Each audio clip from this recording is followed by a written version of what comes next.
The village of Thornmere lay nestled in the shadow of the high stone hills, a quiet hamlet untouched by time and seemingly unremarkable in every way. Farmers tilled their fields, artisans plied their trades, and laughter filled the air as children ran through the cobbled streets. Yet beneath this peaceful surface, whispers of unease had begun to spread. It started with strange sights in the hills, shadows that moved without cause, whispers carried by the wind, and a deep, bone-shaking rumble that came in the dead of night. Some said it was a storm gathering in the distance. Others whispered of something darker. Among those who called Thornmere home, 7 strangers arrived over the course of a week, each carrying their own mysteries.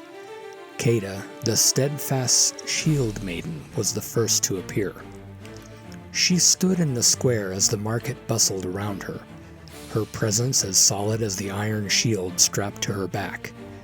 Villagers whispered about the strange shimmer that seemed to dance across its surface in the sunlight. Though she answered their curious questions politely, her eyes lingered on the hills, scanning for dangers unseen. Lira, the mage, came at dusk the following day. She towered above the villagers, her robes billowing around her like a storm cloud. Her runed staff tapped softly against the cobblestones, the faint hum of magic trailing behind her. Despite her imposing stature, she moved with measured grace, her voice calm and deliberate as she sought lodging and kept her secrets close. Dain, the dragon-scarred knight, arrived the next morning, his armor worn but unyielding, his blade sheathed across his back. He carried himself with the confidence of one who had faced monsters before.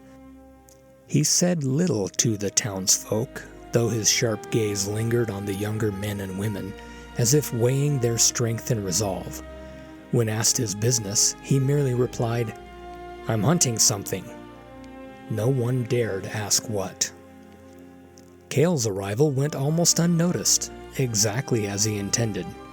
The rogue slipped into town in the twilight, his dark cloak melting seamlessly into the shadows and vanishing from sight even when gazed directly upon. While others sought shelter openly, Kael found his way to the cellar of the tavern, where a loose board beneath the counter allowed him to eavesdrop on the villagers' growing fears. When he finally emerged, it was with a mischievous grin and a coin pouch that hadn't been his the night before. The next morning, the town square fell silent as Rordan arrived. The skeletal figure shuffled into view with measured, almost regal steps. His robes, once opulent, were now tattered and frayed, hanging loosely over a body that defied reason. Bones, yellowed with age and covered in sinew, and patches of leathery flesh creaked with every movement. Ligaments, impossibly holding him together, stretched grotesquely as he leaned upon his staff. The staff itself, capped with oversized green stones that pulsed faintly, seemed to exude a life of its own, casting a sickly glow that both repelled and mesmerized the villagers. Children hid behind their mothers, their eyes wide, filled with terror as they clung to skirts. Even the bravest among the villagers instinctively stepped back, their hands trembling as they gripped whatever talismans or tools they could find. A wave of uneasy silence swept through the square, broken only by the dry, raspy rattle of Rordan's breath, a sound far too alive for something so close to death. And then he spoke. His voice, incongruously warm and rich, carried the humor of a man who had seen countless years pass and had made peace with his dreadful state. "Fear not," he said, his skeletal grin wide, the corner of his lips clinging sharply to his jaw. "I'm mostly harmless." For a moment his hollow eye sockets seemed to twinkle, as though some remnant of his soul burned within them. And though no muscle remained upon his face, The tilt of his head had a ghostly flicker of motion suggesting a wink. It was a small gesture, but it was enough to disarm a few of the villagers who, despite themselves, found nervous smiles tugging at their lips. For those who dared look closer, the green glow of his staff seemed more menacing than Rordan himself.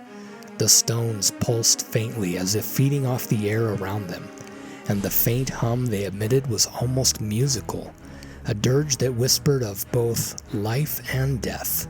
The villagers could not know the truth, that the staff was both his salvation and his curse, draining what little remained of his corporeal form each time he wielded its power. But for now, they saw only a monster who carried himself like a man, and Rordan's secret remained his own. 2 more arrived before week's end. Corin the healer wore the simplest of garments, his satchel of herbs slung over his shoulder. While his kind smile reassured many, his gaze carried the weight of a man who had seen too much suffering. He knelt by the wounded without hesitation, his hands quick and steady as he worked his craft. And then there was Elric, who had always been part of Thornmere. The lanky young man hadn't sought this strange gathering. He had stumbled into it, drawn by a curiosity he couldn't explain. His clumsy attempt to eavesdrop on their plans had nearly earned him a dagger in the dark from Kael, but instead it earned him an invitation, or perhaps a warning, from Caida. "You're in this now, whether you like it or not," she had said, her tone leaving no room for argument. As the 7 strangers converged, the air in Thornmere grew heavy. The villagers whispered about the signs, the strange lights in the hills, the unnatural quiet in the forest, and the distant rumble that shook the ground at night. The strangers, each burdened with their own purpose, knew their meaning was no coincidence. Something ancient stirred in the shadows, and whatever it was, threatened to break the fragile peace of the world. Unlikely allies, bound by fate, the 7 stood at the crossroads of a journey none of them fully understood. And as the sun set over Thornmere, its golden light fading into darkness, the first steps of their shared destiny began.